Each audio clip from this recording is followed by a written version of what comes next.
പിന്നെ അവൻ അത് കണ്ടിട്ടേ ഉറങ്ങത്തുള്ളൂ. പിന്നെ അവൻ തന്നെ ഇങ്ങോട്ട് പറയും, ഒരു ദിവസം നിങ്ങൾ മൊബൈൽ കാണുന്നില്ലെങ്കിൽ അവൻ തന്നെ നമ്മളോട് പറയും, അമ്മ ഇത് മൊബൈൽ നോക്കുന്നില്ല, ഇത് മൊബൈൽ കാണുന്ന മൊബൈൽ എത്തി.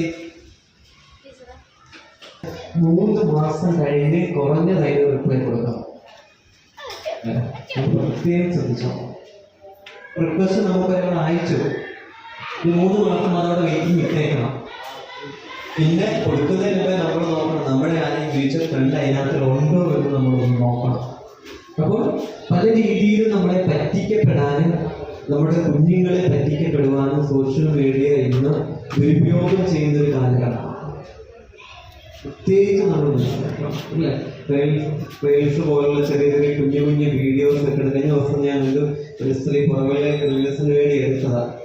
300 അടി കൊക്കയിലേക്ക് കാണും. അപ്പോൾ അശ്രദ്ധ വലിയ ആപത്ത് നമുക്ക് വരുത്തി വയ്ക്കും എന്ന കാര്യത്തിൽ സംശയമില്ല. പ്രത്യേകിച്ച് നമുക്കറിയാം, നമ്മുടെ ഈ കുഞ്ഞുങ്ങളുടെ സ്വഭാവം എവിടെ നിന്ന് കിട്ടിയതാണ്? നമ്മളിൽ നിന്ന് കിട്ടിയതാണ്. അമ്മമാരായി ഇരിക്കുന്നവർക്കറിയാം, നിങ്ങളുടെ കുഞ്ഞുങ്ങൾ നിങ്ങളുടെ വയറ്റിലുണ്ടായിരുന്ന സമയത്ത് നിങ്ങൾ എന്ത് ചെയ്തോ, നിങ്ങൾ എന്ത് പേടിച്ചോ, നിങ്ങൾക്ക് എന്ത് ഫുഡ് ഇഷ്ടമായിരുന്നോ അതെല്ലാം ആർക്ക് കിട്ടിയിട്ടുണ്ട്? ഇതൊക്കെ കുറ്റം പറയാൻ പറ്റുമോ? ടീച്ചേഴ്സിന്റെ കുറ്റം പറയാൻ പറ്റുമോ? എങ്ങും പറ്റത്തില്ല. അപ്പോൾ അത് നമ്മൾ പ്രത്യേകം ശ്രദ്ധിക്കേണ്ട ഒരു കാര്യമാണ്. സോഷ്യൽ മീഡിയയുടെ ഉപയോഗം നിങ്ങൾ പ്രത്യേകം ശ്രദ്ധിച്ചോണം, നിങ്ങളുടെ ലൈഫിലും നിങ്ങളുടെ കുഞ്ഞുങ്ങളുടെ ലൈഫിലും. രണ്ടാമത് വരുന്നതാണ് സാമ്പത്തിക പ്രതിസന്ധി.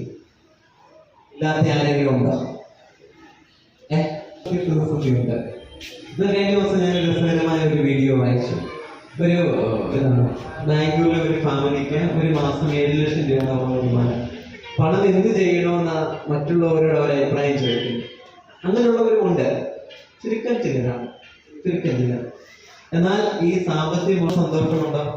സഞ്ജു സാംസൺ അല്ലേ, നമ്മുടെയൊക്കെ അഭിമാനമാണ്. 84 കോടി രൂപയാണ് സഞ്ജുവിന്റെ ആസ്തി എന്ന് പറയുന്നത്. ഇപ്പൊ വലിയ ദുഃഖമാണ് ഒരു മലയാളി എന്ന നിലയിൽ. ഇതുവരെ ലോകകപ്പിൽ ഒരു കളിയെങ്കിലും കളിപ്പിച്ചോ? പൈസ ഇല്ലേ? ഒരു മറുവശമാണ്. മറുവശത്ത് നമുക്ക് അന്നത്തെ കാര്യങ്ങൾ ചെയ്യാൻ പറ്റാതെ നമ്മൾ സാമ്പത്തിക പ്രതിസന്ധിയിൽ കൂടി പോകാറുണ്ട് അല്ലേ. കാര്യങ്ങൾ ചെയ്യാൻ പറ്റാത്ത രീതിയിൽ നമ്മൾ സാമ്പത്തികമായിട്ട് പ്രയാസം അനുഭവിക്കുന്നവരുണ്ട്. തരണം ചെയ്യാൻ വേണ്ടി ഒരു മാസ്റ്റർ പ്ലാൻ തന്നെ നിങ്ങൾ തയ്യാറാക്കണം. നിങ്ങളുടെ വീട്ടിലെ നിങ്ങൾ ഉപയോഗിക്കുന്ന സമ്പത്തിന്റെ കാര്യത്തിൽ നിങ്ങൾക്കൊരു കോട്ടം സംഭവിച്ചു കഴിഞ്ഞാൽ നിങ്ങൾക്ക് ലൈഫ് കൂട്ടിമുട്ടിക്കാൻ പ്രയാസമാണ്.